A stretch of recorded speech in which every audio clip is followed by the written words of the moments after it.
एक चूड़ियां बेचने वाली को मुझसे प्यार हो गया। उसकी क्या कमाल की मोहब्बत थी।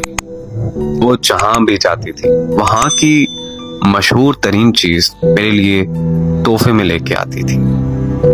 वो मेरी खातिर मेरे शहर में 4 साल तक रही।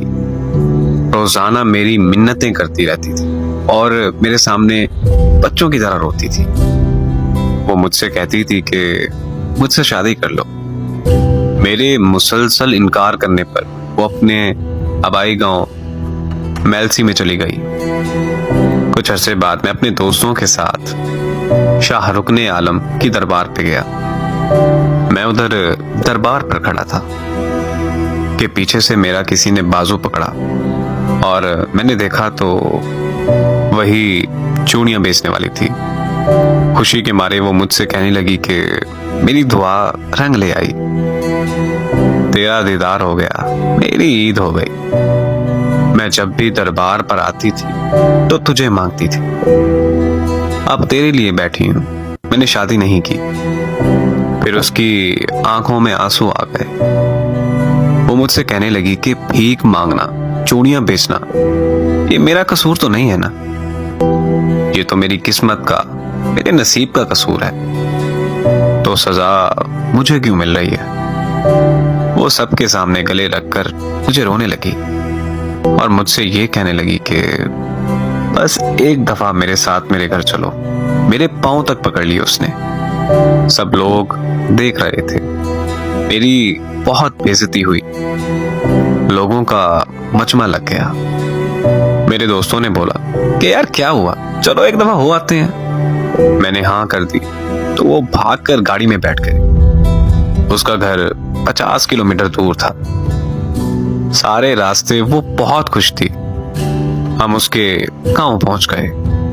वहां सब घर कच्चे थे, लेकिन सफाई पक्के घरों से भी ज्यादा थी।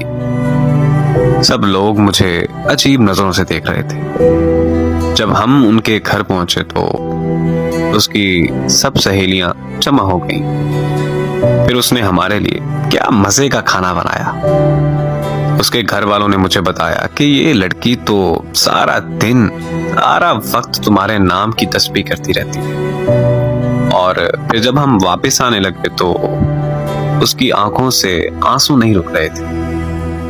मेरा हाथ चूमकर कहने लगी कि ये तेरा कसूर नहीं है, ये मेरी किस्मत का कसूर है जो मैं चूड़ियां बेचने वाली के घर पैदा हो।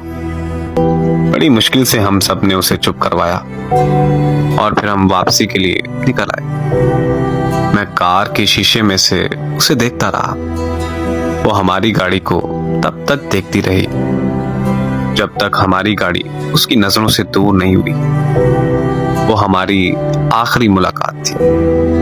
फिर एक दिन मेरा उससे मिलने को दिल किया तो मैं उसके गांव चला गया। उसके घर वालों ने बताया कि तुम्हारे जाने के बाद वो बहुत ज्यादा बीमार रहने लगी थी। खाना पीना, हंसना, उठना, बैठना सब कुछ छोड़ गई थी और एक दिन उसकी मौत हो गई।